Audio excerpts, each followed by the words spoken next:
Hi, my name's Steph Briggs from La Interiors, and I'm here today to talk to you about decorating your artificial Christmas tree like a professional.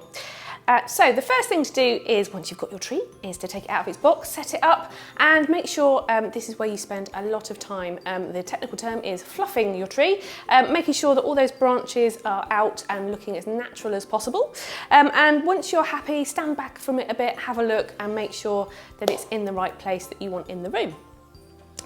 The next thing to do is apply your lights, and the general advice with lights is more is definitely more. You can never have too many lights on a Christmas tree.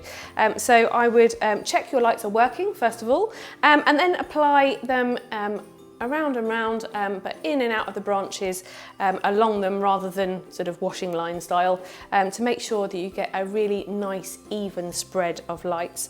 Also, top tip is making sure that you look for warm white lights as opposed to the cool ones, unless you've got a really modern tree.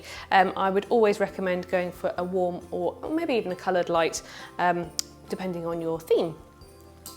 So after you've done your lights, the next thing to look at with your artificial tree is foliage.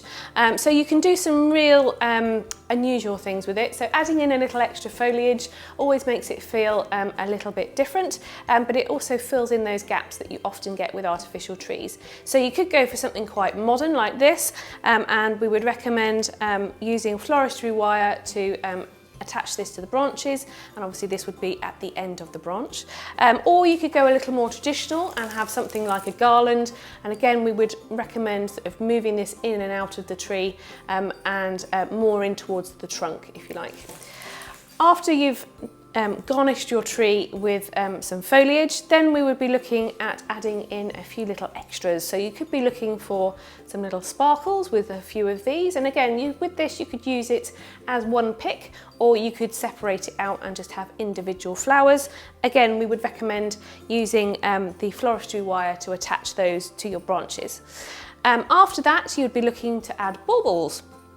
So depending on what your theme is, will depend on what sort of colour and type you go for. But yeah, generally the glass ones, we would go for a mixture of matte and shiny, or you could add in something like a feathered bauble for a really different look. After you've done the baubles, it's then time for your medium-sized decorations. You would look to add these sort of halfway down the branch of each one, and again you want to be applying them with your floristry wire up close to the branch. You don't want to see the strings hanging down. You want to make sure they're nice and neat and very secure. After you've done that, it's time to get onto your favourite decorations. These are the ones that you have in the loft, that you have year after year, that come out every Christmas and make those memories happen. So these decorations are going to be your absolute favourites. These want to be at the end of the branches, spaced across the tree so you can see them from all angles, and be reminded of those Christmas paths. At this point, it's time to sort of step back, reassess your tree, see if you need any extra decorations. Those that you've seen in the shops this year may be the ones to take home and add to your collection. Enjoy decorating your Christmas tree and have a very Merry Christmas. Thanks so much for watching. For more information, please do see our website, ladidar-andover.com, and don't forget to hit subscribe on YouTube.